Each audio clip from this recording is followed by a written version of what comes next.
And moving on to Tunisia, ahead of Tunisia's presidential election on the 6th of October, scores of protesters took to the streets of the capital Tunis against incumbent President Kais Saied. Hundreds of protesters marched along Tunis's main avenue that was a global landmark of democracy during the 2011 Arab Spring Revolution.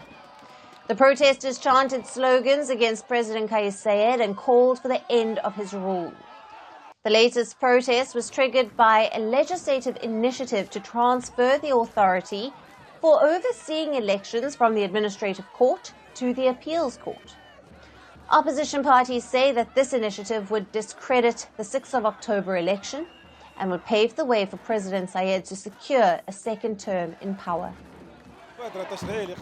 The legislative initiative presented by a group of deputies reflects the fear that Kais Saied and his supporters feel regarding the upcoming election date, even though the conditions were set by Kais Saied himself. This initiative, along with the entire current situation, leaves the country in a state of imminent danger. The president is arresting and imprisoning lawyers, political activists, and bloggers, in addition to arbitrarily transferring judges. We came out today to say no to attacks on rights and freedoms. Political turbulence in Tunisia has increased since an electoral commission selected by President Saied disqualified 3 prominent candidates from the presidential race. By doing so, the commission had defied a ruling by Tunisia's highest judicial body in election-related disputes, casting further doubts on presidential elections' credibility. Only 2 candidates have been allowed to run against Saied.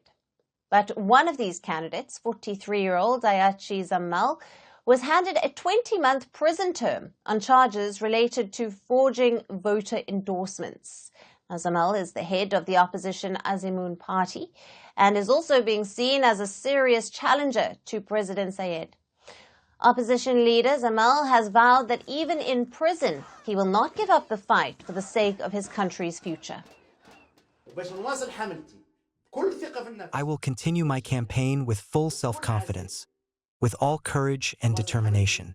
I will continue my campaign among Tunisians and with Tunisians, and I am prepared for all possibilities for the sake of Tunisia, for the sake of my country. Even if they decide to imprison me and I enter prison, I will not give up. I have trust in Tunisians. I have confidence in them to carry out the campaign and participate heavily in the elections. Apart from Zamal and his Azimun party, Tunisia's largest opposition party, Ennahda, said that more than 90 of its members have been arrested in violation of Tunisian law.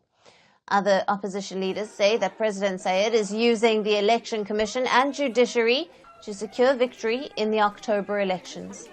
The president has denied these accusations. A year and a half ago, I said that Kais Saied would not accept elections where he couldn't guarantee a win.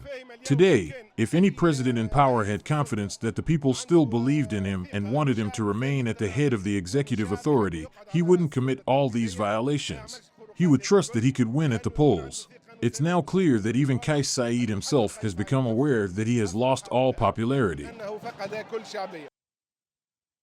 Now, Saied was democratically elected in 2019 in the country's second presidential election since the 2011 uprising that toppled the long-term autocrat Zine Abidine Ben Ali.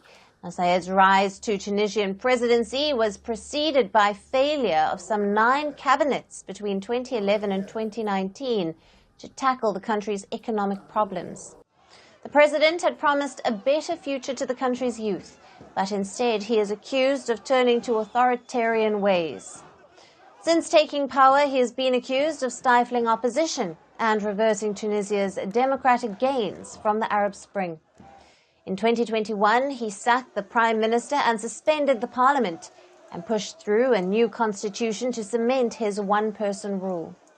The new constitution replaced the one which was drafted soon after the Arab Spring and gave the president full executive control and supreme command of the army.